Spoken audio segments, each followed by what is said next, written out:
Your alternative talk radio contact. The Planet. KGRAradio.com. With infinite complacency, people went to and fro over the earth about their little affairs, serene in the assurance of their dominion over this small, spinning fragment of solar driftwood, which by chance or design, man has inherited out of the dark mystery of time and space.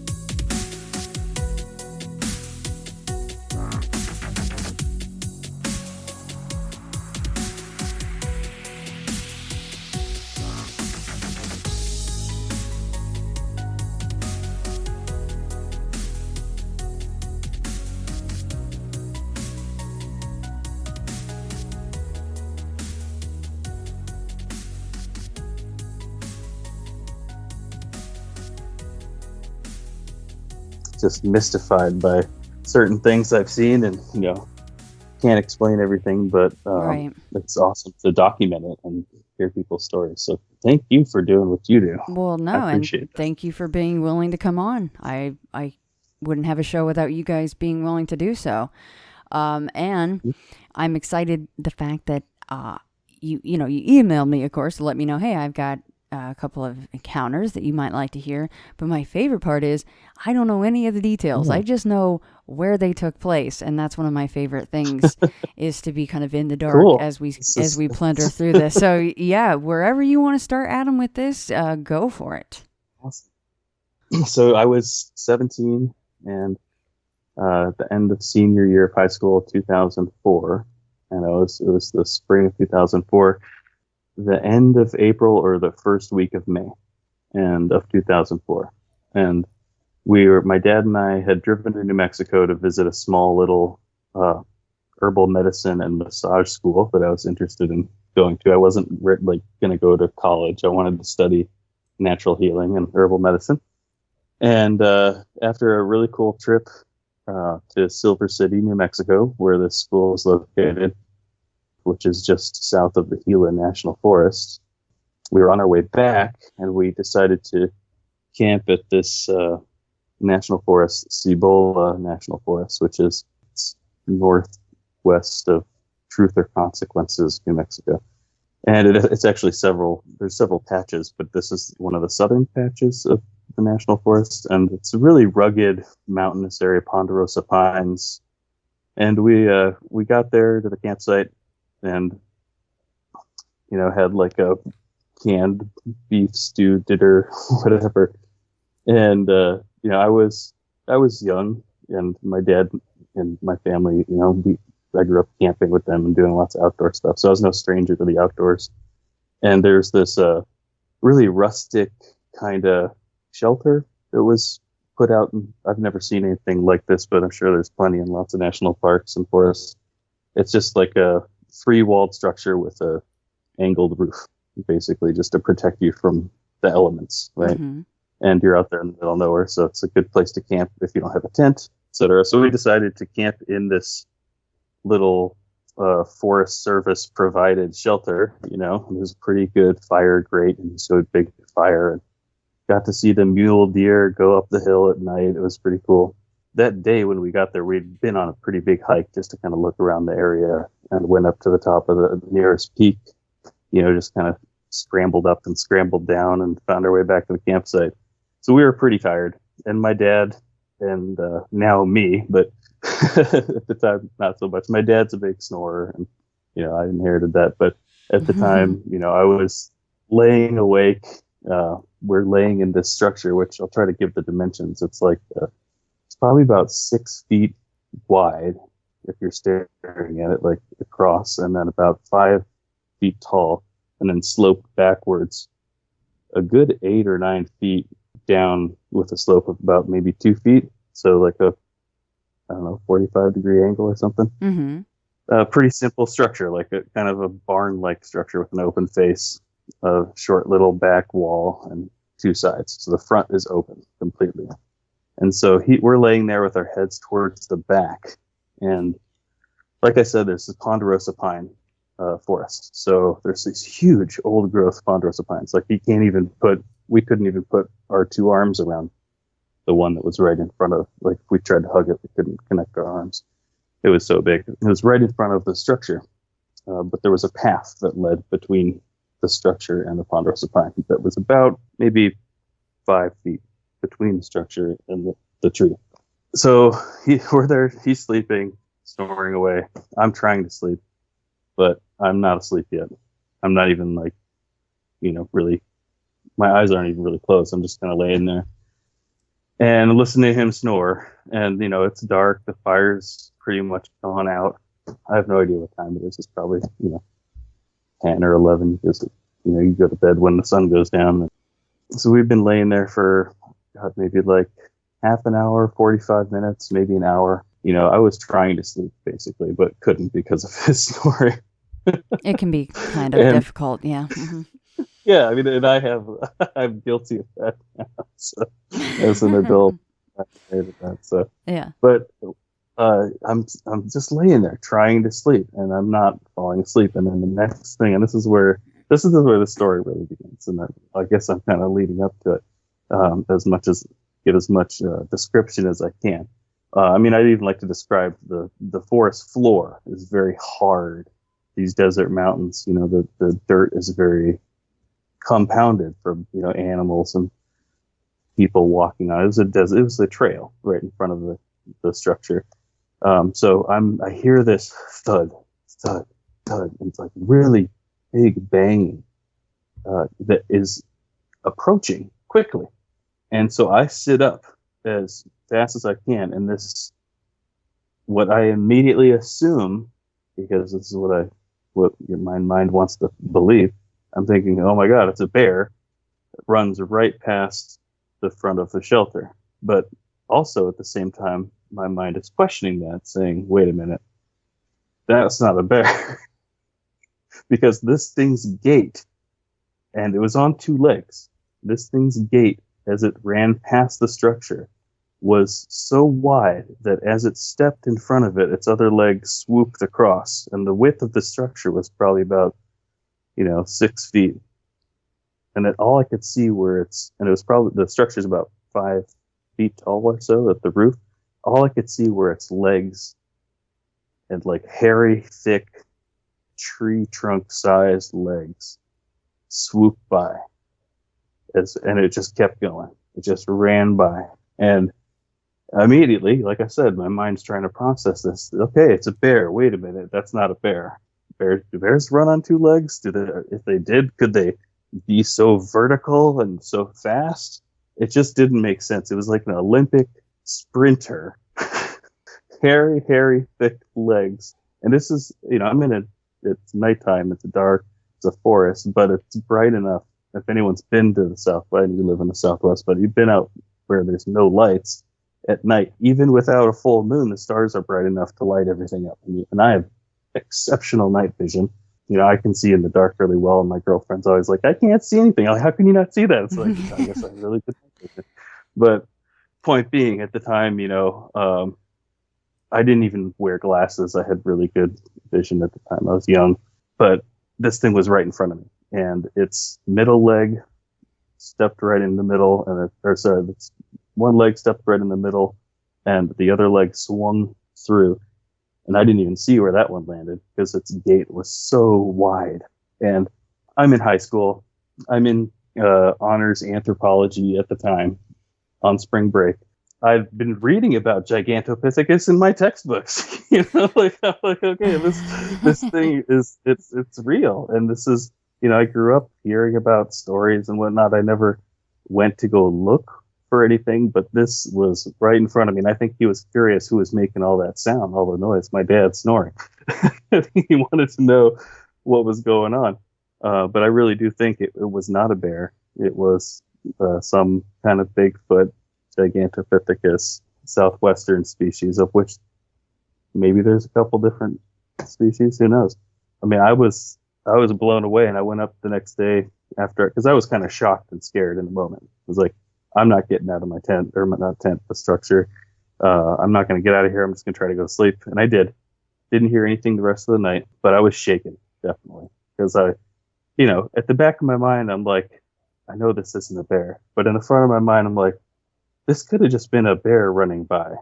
But I'm thinking, if it was, even if it was a really big bear, I would have at least seen its shoulders or its haunches or four legs or a thinner legs. These legs were just so massive, and there were only two of them, and they were moving. So there's that. I looked on the tree for hair or something, just thinking like, oh, maybe I'll get a DNA sample. I'm young, and there was nothing, not even a footprint, because the ground was so solid. Right. So I looked around and I thought to myself, and I told my dad. He was like, "Oh, it's probably just a bear. It's dark." Like, Dad, you were asleep. I was up on my elbow when this thing ran by because I heard it coming. I was already looking to see what was there, and I saw it, and I saw half of it, bottom half of it. So my family kind of has joked with me about this since then. Nobody really takes me seriously, but every once in a while you tell somebody a story, either a coworker or a friend of a friend or something, and you'll get a story back of something really interesting. But this is the only sighting I've had. I did have one experience really many years on, probably like 10 years later, in New Mexico in a separate area. And this wasn't, and some of my friends like, oh, it's just people out here. But we were in the middle of nowhere, and there's a really big thin footprint, and then a really, really tiny thin footprint right next to it, and this really sandy bank going down into this tiny canyon in the middle of nowhere, 7 miles from the nearest road, which is in the middle of a national forest to begin with. And I was like, nobody's out here at their bare feet right now. Like, we just hiked here, but it could have been some hippie with their kid. Really some hippie, I love it. It's like Cody Lundin is out there with his little nephew. What? Yeah, I mean, yeah. so but I wish I had a camera to take a picture of this right. footprint. So before I ask the questions about the sighting, just really quickly about what you just talked about there with the footprints. What do you mean by they were thin? What do you mean by that? Just normal? Like just a normal human footprint? No, it was long. It was like how, okay, when you leave a footprint, like the inner portion doesn't really leave a mark. Because of the arch, right? Yeah. So it was just a really big foot, because there's just a significant portion of it missing. Oh. Like the arch was huge. It was just a really big foot. I gotcha. But it was right next to it was this tiny, like, replicate of it, which was really strange. And it was headed into this canyon that I wouldn't go barefoot down, What do you remember where you guys were hiking? What canyon that was around there? Yeah. I think it's called Little Bear Canyon. It's in the Gila National Forest. It's on the way into Jordan Hot Springs, pretty much in the middle of the Gila National Forest. Yeah. But that was a kind of I wish I had my camera. I didn't, so I have no proof. It's just it was there, I don't believe you a bit, Adam. I mean, really, come on, let's get it together, man. Now, so how many inches, if you could guess, how many inches was the big one? Probably 11. 11 or 12. Yeah, it was a big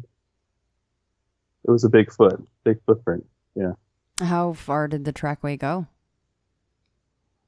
It was just one, because it was transition and from a really rocky, dry area into an actual kind of creek. And so there's this little sandy patch, and that's all. It was just one footprint of each of them. It was a right foot, and then the right foot of the other one. So it was like it was following in their footsteps or something, What time of year was that? Good question. It was summer. I couldn't say. It must have been probably August, maybe. So this was It was pretty hot. Again, around the Gila National Forest. How deep, back in the bush were you guys? We were only about 5 miles from the nearest road. So we were on our way up a 7-mile hike, and we had about 2 more miles to go. And you were actually on a groomed hiking trail when you saw this. Mm-hmm. Okay. Mm-hmm. Yeah. So most of my friends were like, "Oh, whatever. It's just probably people out here with the kids." And I was like, "Well, first of all, how do your feet feel right now after that hike?" Right. With your shoes on. Yeah. Yeah. And second, it just didn't make sense how big one of them was and how little the other one was. It just seemed strange, But that's wish I had my camera.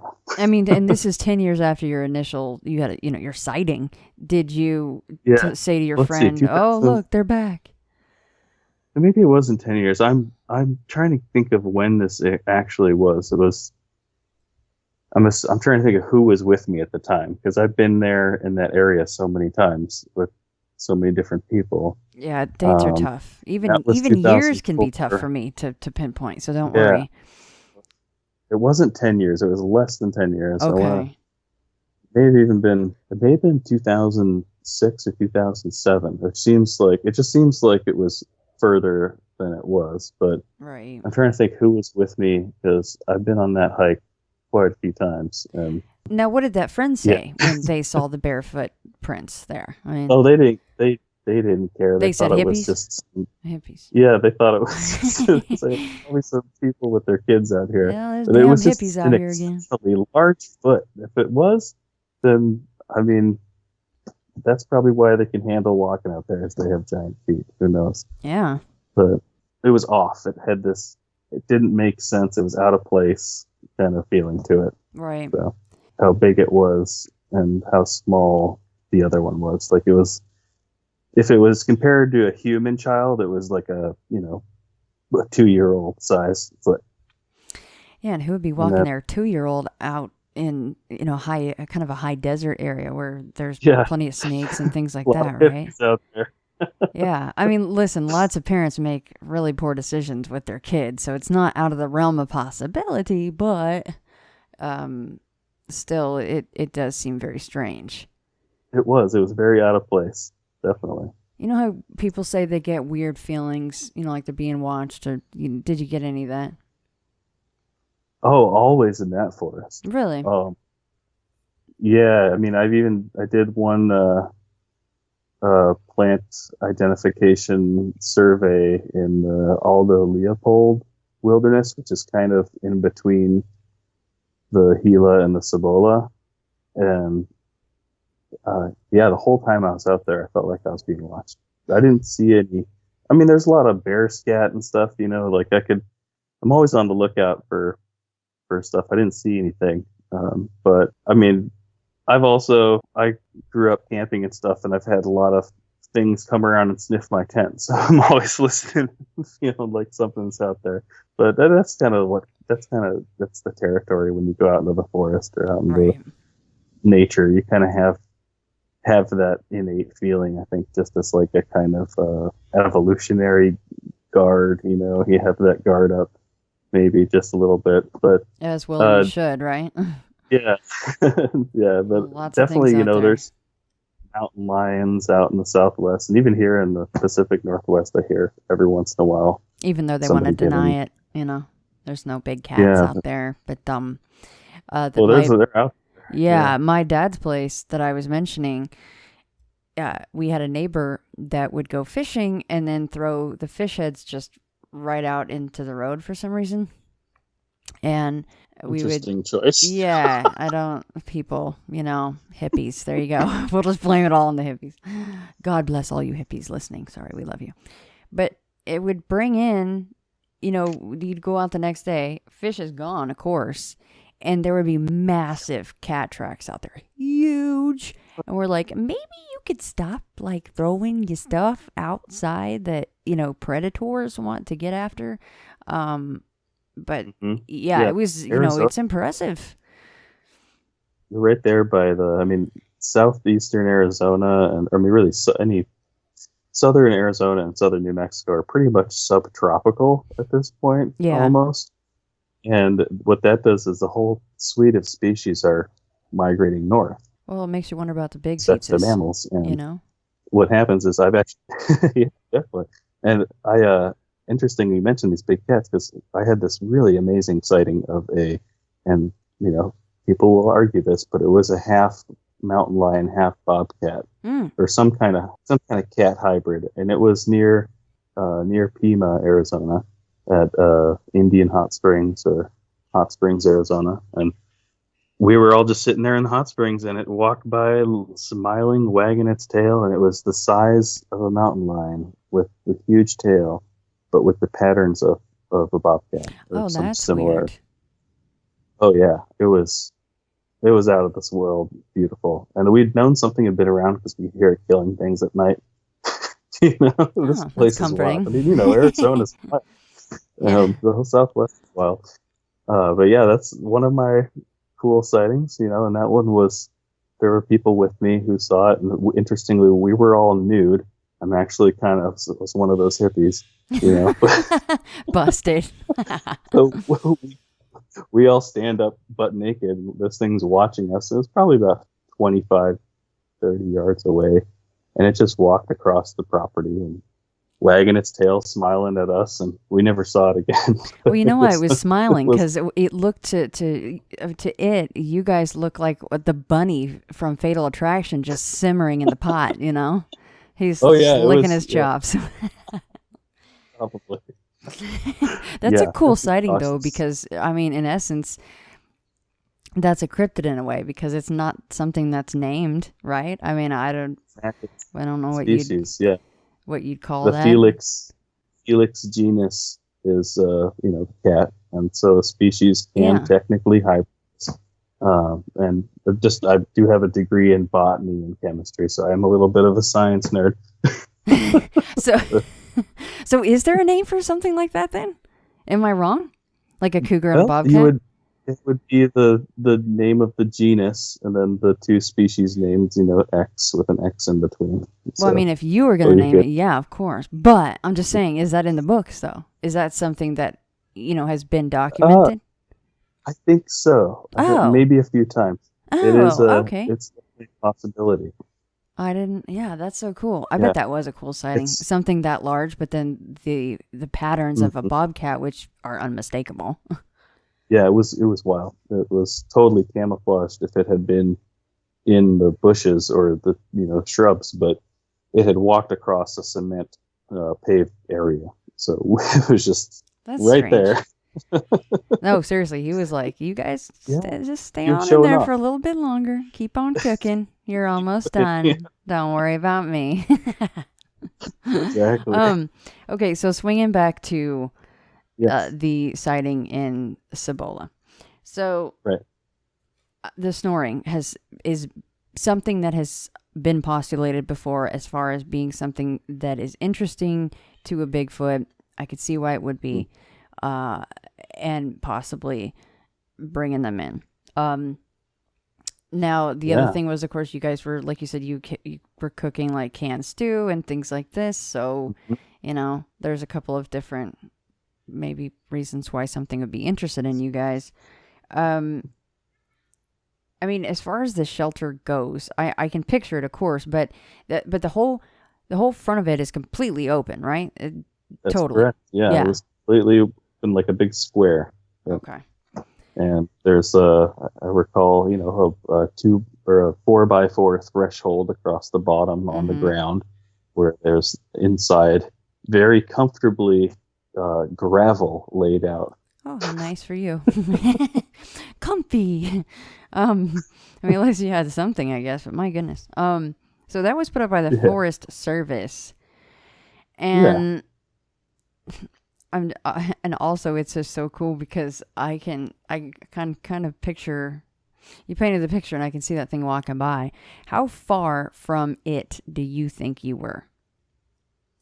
Like my feet were probably about 2 feet from its feet. Oh. Yeah, as it ran by, Uh-huh. like, if my feet were sticking out, which, there was a good 6 inches before they actually would. This thing was pretty big, you could fit 3 or 4 people in there. But my laying down fully, my legs were not sticking out of the shelter. But if I did, and if I wanted to like kung fu kick my leg out, I probably could have tripped. Tripped that guy up. Probably wouldn't have worked But out no, so good for you. You're like, gotcha. I was kind of scared, to be honest. I was Yeah. kind of frozen. I thought, I was like, what is coming towards me right now? And as soon as it came, it just went. It ran straight by. Didn't even stop. So considering the fact that this structure is, you said, roughly about 5 feet in height, right? Mm-hmm. And you were propped up on your elbow, and all you could see were its legs. So could you guess how tall this thing was? I mean, I'll be honest. I'm not the best with like estimates here, but I'm looking at my wall here trying to figure out. Okay, I mean, he must have definitely over 8 feet tall. I mean, Yeah. all I saw were the legs, and the rest, maybe even 10 feet tall. It must have been huge. It must have, like, its head would probably be at my ceiling. Right. Like, that's what I'm thinking, because it's even more in the favor of it being taller because of the fact that you're on the ground already, like looking up, Yeah. Yeah. And all you could see were its legs. So how again, another really difficult question, but how big were the legs? You said they were definitely They were muscular, like but if I put my arms around, like, just in a circle, and I got not very long arms, but I mean, diameter wise, maybe like 1.5 feet diameter wise. I'm just estimating here, big boy. Yeah. Any smell to this thing? No, I didn't notice anything smell wise, but again, like, we're pretty open area. There was a pretty big breeze and a wind all day and night. So if there was, I don't even know if I would have smelled that. And also, like, I was kind of in shock almost, so even then, if it was, I don't know if I would have noticed it, kind of just like, what the heck just happened? I'm going to sleep. And I'm looking up, yeah. And I mean, was it tough for you to go back to sleep? Yeah. Oh yeah. That's it. I mean, I fall asleep easily, and anywhere, if I'm tired enough. But I definitely laid there for a while listening, probably for like an hour before I fell back to sleep. But I was just, eyes closed, listening, like a scared 17-year-old in the desert mountains with his dad still snoring. Still snoring away, no clue what's going on. Did it cross your mind to wake him up and go, Dad, something's out here? I think I might have. I'm trying to remember if I think I did, and I said, Dad, something ran by the tent, and he just was like, Sure, son, go back to sleep. Yeah, I don't think he was conscious when I woke him up, but I think that he was sleep talking. But no, he did. The next day, he didn't even recall or hear anything when I asked him. So I do like that you had the presence of mind to check around the next day for any evidence whatsoever. That was a question I had, and you already answered it. So high five for that. Yeah, and I wish there had been, and I kind of, here I am in the Pacific Northwest. I'm like, I got to get out there and start looking. Something. Now, I just looked up Cibola, and I'm trying to see what the, how many acres and all of that. Do you know that stuff offhand? Like how large of a national park that is? I don't, but I know that several different portions that are not connected. Excuse me. So you'll have national park in a certain area, and then in another area it's the same national park, but they're kind of like split up. Does that make sense? Okay. Yeah. That seems to be common. Cibola. I was looking up under. So if you look at S, Truth it's under or C. Consequences, T or C, if you look at Truth or Consequences near Elephant Butte, there's just to the west, there's a Cibola National Forest portion. It's very long, kind of biscuit shaped. Yeah, there's springs. There were springs in the mountain, just water coming out of the mountain.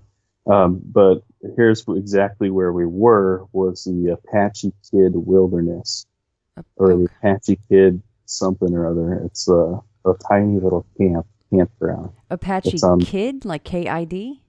That's correct. Okay. Yeah, and it's Let me pull that up. it's about in the middle of that whole portion, in the middle on the eastern side. So just basically, if you're in Truth or Consequences and you drive into the Cibola National Forest, it's like right there. Oh, I think I was looking at the wrong thing before. Never mind me. Okay, here we go. Gila National Forest, Fort Apache Reservation, and then, okay, Apache Kid Wilderness. So that's actually where you were. Yeah, that's where we were. Okay, I've got it now. I don't know what my maps did. It was probably my fault. Okay. All good.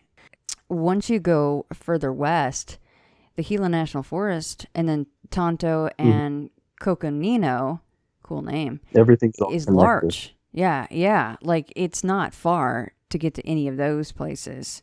Yeah, and then Apache the Sid Apache. Greaves. Yeah. All right there. And It's I all can connected. The own rim, kind of, Yeah. Well, and it looks like there's two different.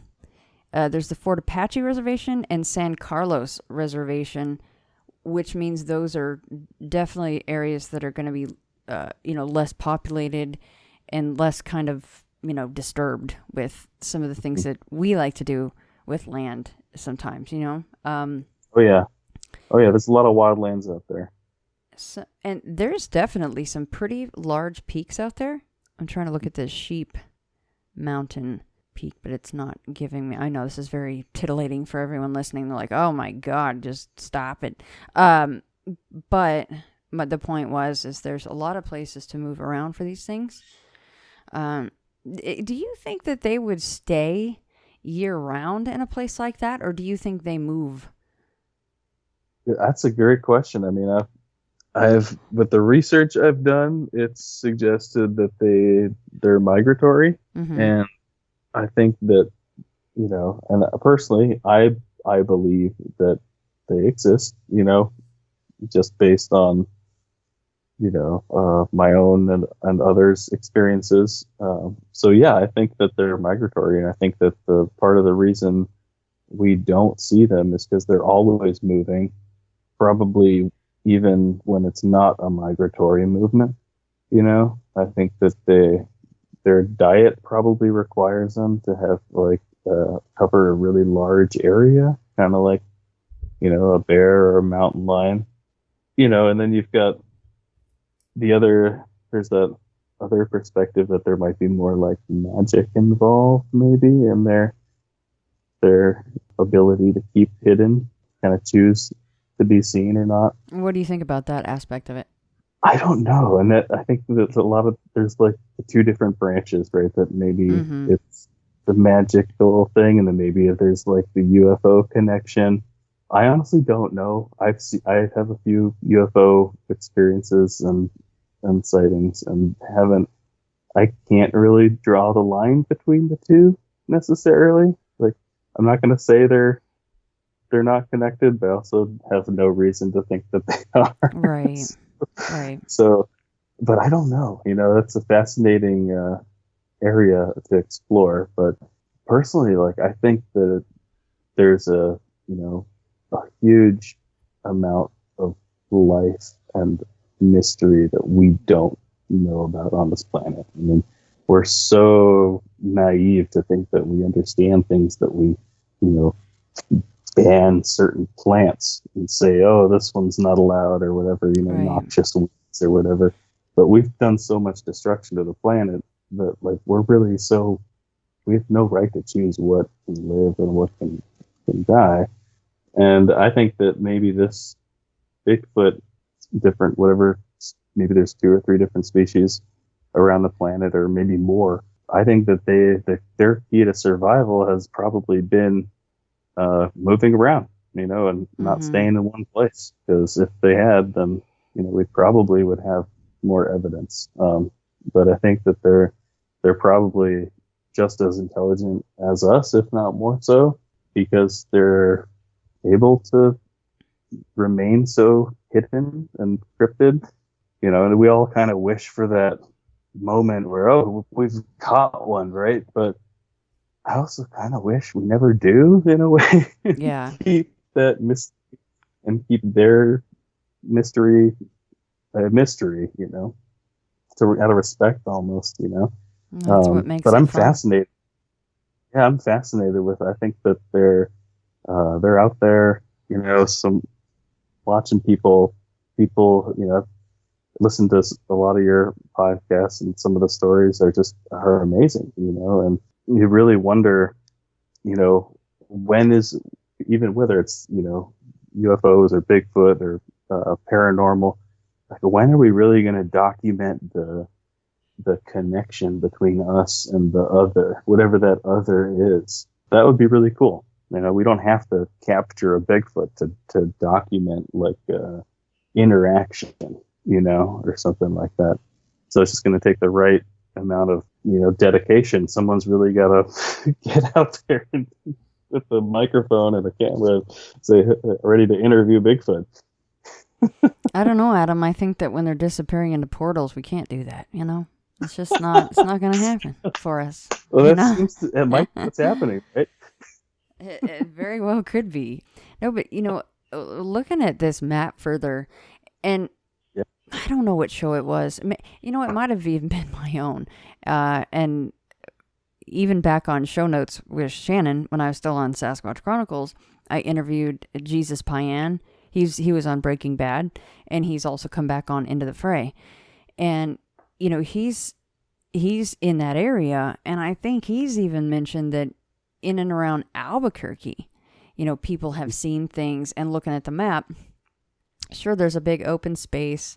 You have Apache Kid Wilderness. You go a little further northeast, there's not much. And then you hit Albuquerque, and there's kind of a little patch of green. But then all of a sudden, you're hitting Taos.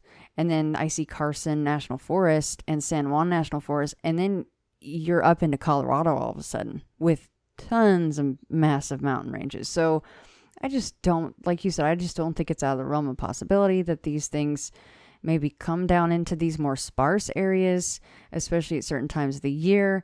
I mean, if I was a Bigfoot and I was that mobile and I was that bad at the bone in the wilderness and it could handle myself, why not move around to different parts of the country that have fairer weather or more chance for food and shelter and water?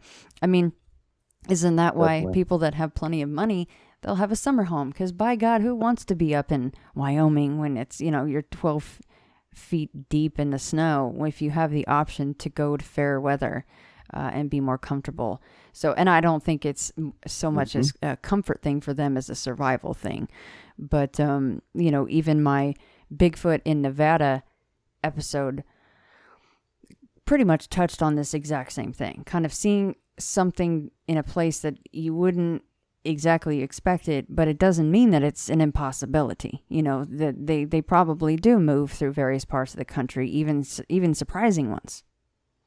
Oh yeah, I'm sure. And then, you hear from all the stories and reports and podcasts and TV shows and everything, it doesn't seem that there's any part of the country or even part of the world where there isn't something like this, either in local legend or modern anecdotal reports. It seems like there's something that we're just missing.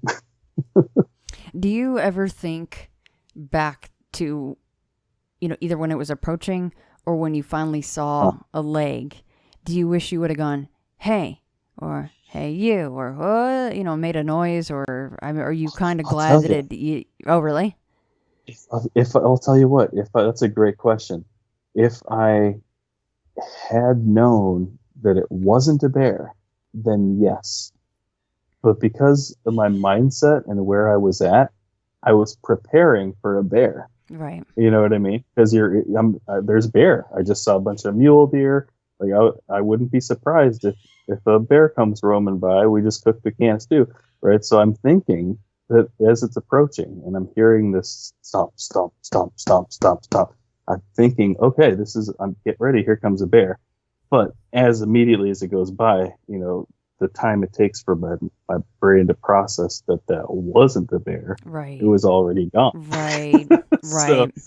So no, I didn't even have a chance, and I honestly didn't even think about that until this moment that you asked me. So no, it didn't even cross my mind. See, but no, but yeah, no, that explanation totally makes sense to me. And before you even said it, that's what I was thinking it probably was going to be. And it makes complete sense that by the time your brain goes, it's here comes a bear, it's a bear, it's not a bear, oh my God. And then it's just over, Yeah. right? It's just done. Exactly. And that also plays into the fact that people get real up in arms about, where's the picture? You saw a Bigfoot, where's the picture? Right. But you're not thinking about that at the time. It probably, No. you could have like a red camera hanging around your damn neck in 4K, ultra high def, whatever the hell, the Seth's We probably had a rolling his Pentax. eyes. He's like, there's no such thing. Yeah. We had a 35 millimeter Pentax with us, and Yeah. it would not have exposed Didn't anything even- worthwhile. But would you have even thought? You know what I mean? Yeah. Because It was in the bag. yeah, Yeah, like I you're didn't- seeing something that is, even if we're into this subject, for me to finally see one, I don't know that it would cross my mind to lift my camera and take a picture. Your brain is like just all Absorbed. synapses are firing, Yeah. At the time too, I don't think I even owned a digital camera. I was way into photography. I loved taking pictures. I had my Pentax camera with me, so if this was during the day and under different circumstances, you bet I could have gotten a picture because we had the camera out all day. But we were, my dad's asleep and I'm laying there, the camera's in the bag. I didn't even think about taking Yeah. a picture. Yeah, because afterwards, after the sighting, I mean, honestly, I was kind of in shock, just kind of laying there. My dad's asleep. Is this thing coming back? Mm-hmm. What was that? Was it a bear? That wasn't a bear. I thought it was going to be a bear, but it wasn't. I don't think that's what a bear looks like, I mean, I know what a bear looks like. And, immediately I didn't think, oh, this is Bigfoot, right? Because my brain's trying to rationalize what happens. And that's in any paranormal or, sighting that's can't really be explained with our modern definitions of things. Like you're trying to rationalize it, and you go through these steps of rationalizing till you get to the point where it's like, okay, well, this is probably actually what it is. It's probably Bigfoot.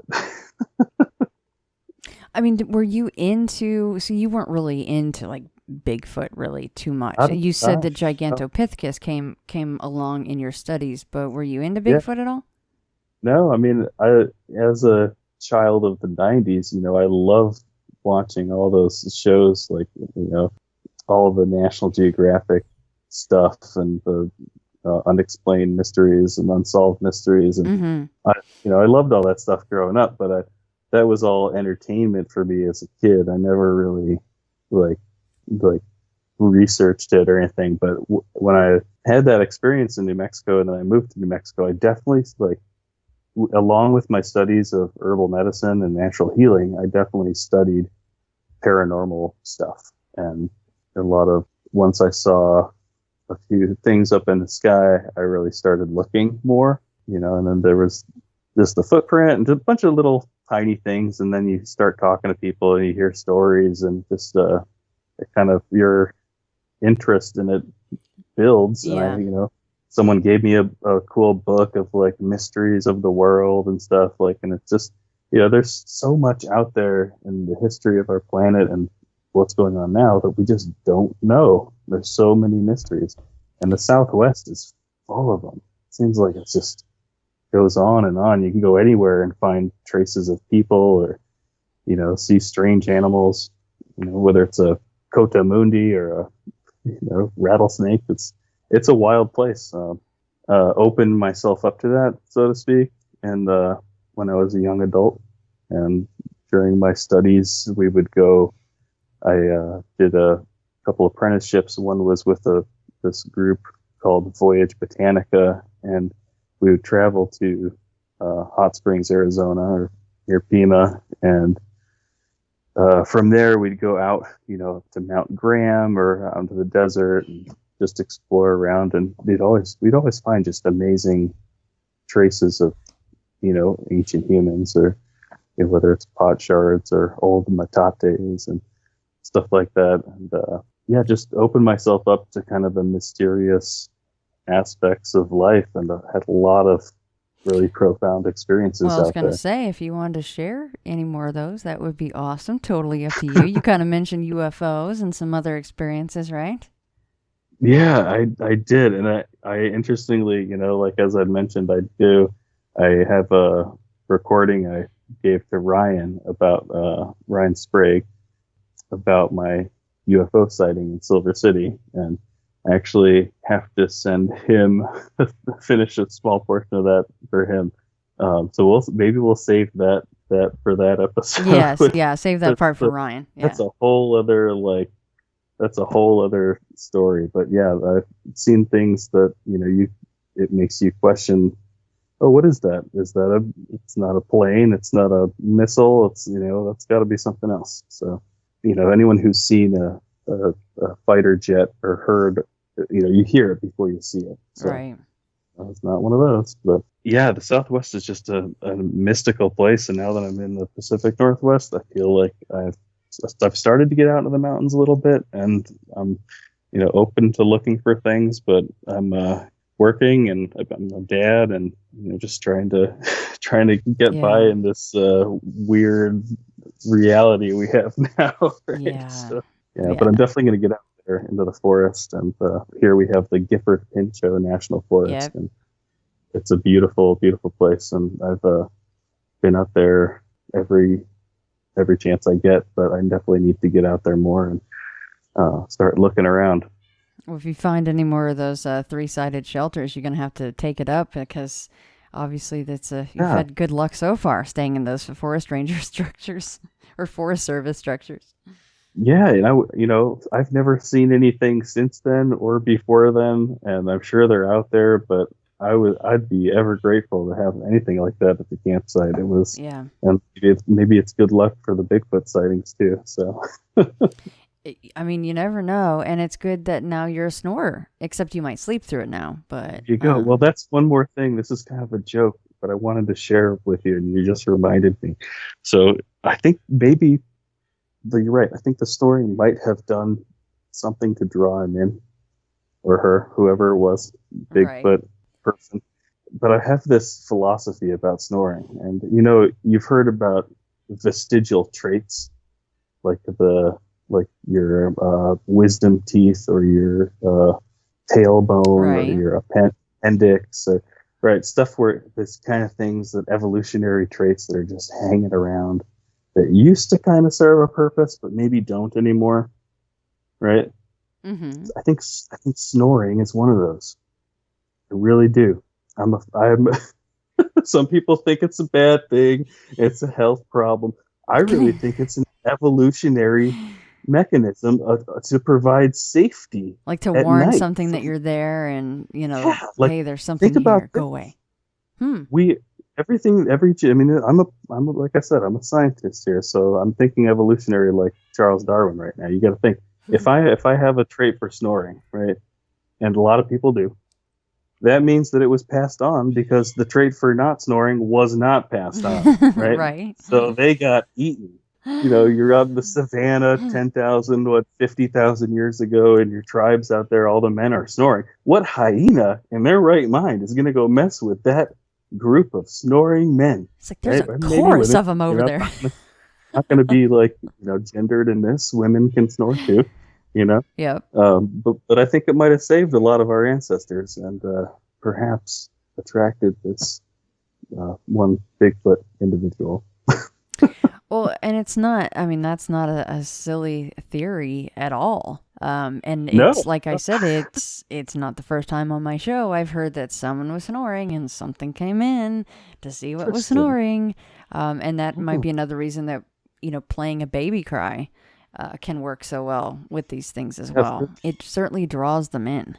I'd love to do the research, but if I'm out there snoring, that means I'm asleep. So yeah. You got to set up the cameras and the thermals at that point, right? Because then you're just not going to even know. I need to record my dad's snore. That's what I need to do. If you do a recording of a snoring or a baby crying, although, of course, if you know Derek Randall's story of playing the baby cry, maybe you don't want to do that. I don't know. I haven't heard that one. Oh, that's a good one. That's a good one. But his is an encounter that I tell it a lot because it's one of those ones where he never saw it, but he didn't have to know what it was and to have the absolute shit scared out of him to where he was actually done with Bigfoot research after that encounter for years. He promised, he swore he'd never go back out in the woods again. I'm done with it. I'm out. He really thought he was in mortal danger. Yeah, I mean, it gets dark and scary out there sometimes. Yeah. Yeah, it really does. And, especially with where you're at, which is so cool because you can, drive a couple hours and be in a literal rainforest, and massive ferns that even just the ferns on the ground grow a couple feet high, right? And then you have felled trees and massive pines, and then you have just the regular forest as it is. And in some parts, especially Washington State, like you can't see 5 feet in front of you. There could be God knows what, That's right the problem. there. When I first here, being used to the Southwest and kind of the grid city of Chicago, it was so hard for me to navigate here in Vancouver because, first of all, I moved here in the summer and immediately it seemed like it was fall and it was so dark and gray and foggy and wet and I didn't know where the hell I was. And you felt closed in. I couldn't see anything because all the trees. I couldn't navigate like how I normally do. I'm a really good navigator. Like I can navigate, man. Let me tell you, on a map, compass, like I can get around. But I didn't know where the heck I was driving around. I had to I didn't even have a smartphone at the time, but I had to print out instructions and look at a flashlight, see where I'm going. But you get out into the forest here and you can't see 10, 20 feet ahead of you. It's thick. It is thick. And even around the city, there's, so many trees and creeks and little, nature like areas that, nature has these little bypasses in the city. And so you get lots of deer and other critters running around. And we're really not that far from the mountains here, the Cascade Range. So there's a lot of space out there to hide. Yeah, no, there is, especially for something that's so adept at doing so. And that's where they live. That's their house. So they're a lot better at navigating it than we are. And they can be really quiet if they want to be. Of course, yours wasn't very quiet. Sounds like he was just thumping right up there. Thought of one thing. I was on my way back from camping in Gifford-Pinchot National Forest once, and I was by myself. It was July 4th. I was on my way back, 2016, and I just decided to stop at this really cool, like mossy area on one of the switchbacks down the mountain. And I got out and it wasn't like anybody's property. There was like kind of a little trail and like it was a pulled off. And I just had this feeling like I was being watched and I didn't know what to think about it. And then I kind of walked down this little trail and there was just these animal bones laying around and this like weird stick configuration. And I never thought like, oh, I'm going to go look for like Bigfoot stick arrangements, but I'm thinking this is kind of like those things I've seen on these documentaries where, people say that Bigfoot put sticks up in like these weird cross formations and stuff. And it was just strange. Like I had this really weird vibe that I was being watched and that I needed to go back in my car. So I did. But there was like, I don't know if it was a deer or a rabbit or there was just these little bones scattered around this really thin, it wasn't big sticks, but these thin sticks that were just kind of hung in a tree, like in this, or they were like pushed up against a tree and kind of in an X formation? Yeah. And then the bones are on the ground? Yeah. But the bones were set up as if someone placed them in a certain pattern? No, just strewn about. Yeah, I mean, it could have been coyotes or anything, but it was a lot of them. So it seemed just kind of weird, and the place was not tread upon by humans, even though, it was an area where there are people in the national forest. It's just off the side of the road.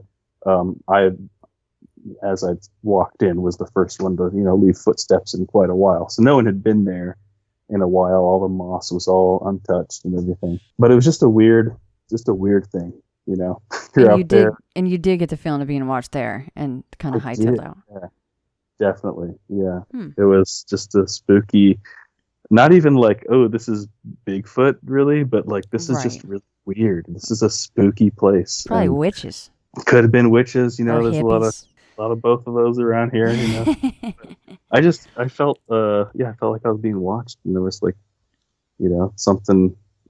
something had put the sticks there, and something was eating things there and leaving the bones there, and it was right by the side of the road, but kind of in this mossy ditch that, if something was standing there or hanging out there, or even if it was a deer or whatever, just chilling, whoever's driving by that mountain road probably wouldn't even see it just because they're focused on the driving. But it was just another one of those moments where you're like looking around, like, I don't think a person did this. Yeah, that's just the first thing that comes to mind, right? When Gifford-Pinchot is a massive swath of land. Yeah. That is legit forest right there. That's where, like, straight out of, the end of the movie Harry and the Hendersons, except even more green and lush and dense, right? Yeah, and a lot of really steep hills and mountains and valleys, so many little, like, interchanging creeks and rivers and, bushes, and so many, it's really thick. And you got Mount St. Helens and Mount Adams there. So a lot of places to get around and hide. Wouldn't be surprised if there's whole tribes of Bigfoot out there. Yeah, and it'd be so easy for them to hide in a place like that. And they wouldn't have to really go anywhere if they didn't want to. Huge swath of land at Gifford-Pinchot alone. And that's just one of the forests. Yeah. Oh, don't be going picking no berries. You're going to end up in the missing 411 books, You got to stay away from the berry bushes. It's a no-go, man. Hey, just real quick, do you think that Bigfoot has anything to do with any of those cases? Have you read any of this kind of more strange ones where people are carried up the side of mountains and they don't have any scratches on them somehow and they're barefoot? I've just recently seen the Missing 411 on Amazon, and so I haven't actually watched any of those yet. But I have heard stories like that, growing up watching those shows and stuff. I don't know. I also remember seeing a lot of those stories in like tabloids growing up, like Pamela Anderson like accosted by a Bigfoot or whatever. Or she had his baby. Just they go right for the gusto, right? Like Bigfoot's baby. Yeah. But I think it's possible. I mean, as crazy it is, people do it, right? Yeah. People kidnap people. So as horrible as that is, I think that an animal that's capable of lifting up a human and yoinking them, that's totally possible. But I've never heard of anything like that in my own experience. Well, and don't become one of those stories. That's for sure. But no, if you ever run into anything again, you make sure to get in touch with me. You'll be the first to hear about it. Thank you. Because my family will probably laugh at me. But that's okay. My family laughs at me too. It's okay. We just got to keep trucking forward, and right. We love what we love, and we like to talk about what we like to talk about. So there you go. Yeah, exactly. Well, thank you so much. This has been great sharing this with you. Thank you. It's not like the biggest, most exciting sighting, but it definitely was not a bear. I'll tell you that much. That would have been exciting for me because, it's cool because you do mention the bear and you're like, oh, well, I did think it was going to be a bear. But then your mind is trying to say, well, even Petals the bear, who walked bipedal a lot, you would have been able to see half of Petal's body. You know what I mean? Like, what else could that be? The way it was moving, too. Right. It was just so hominid-like. It was just the hips, were at the top of this structure, basically. That's huge, man. That is a big boy. I mean, again, we're assuming it's a boy. I'm just saying. Usually the males are larger, but stomping shook the earth, like the running Wow. on the hard earth. It's like it. I could feel it and hear it all at the same time. Oh, what color was it? So it was, dark brown, black.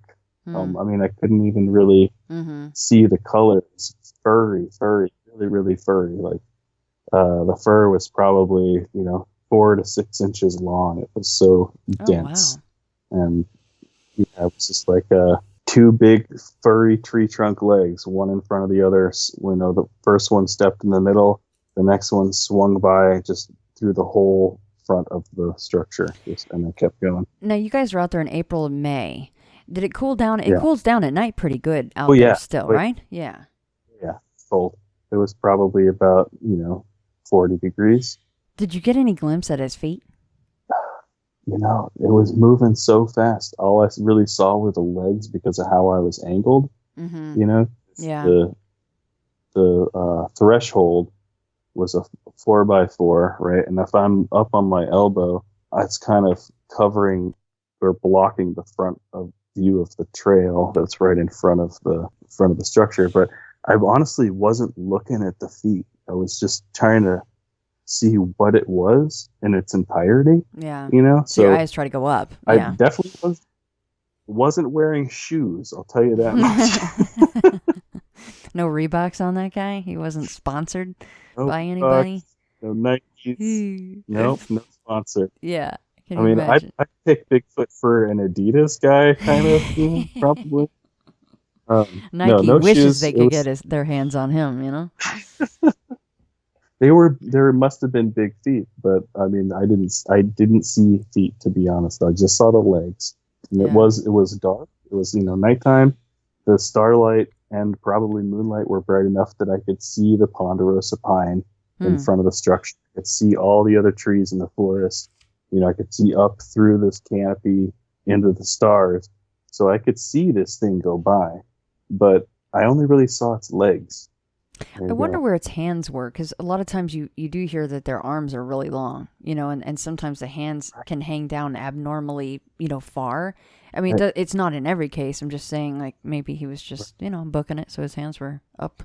I don't know. Yeah, his hands were probably up, running, Yeah. That's going. He runs by with, like, a peace sign. Peace, guys. See ya. It was moving. Yeah. It was moving. Oh, no, that's awesome, Adam. Thank you so much for taking the time out to share that.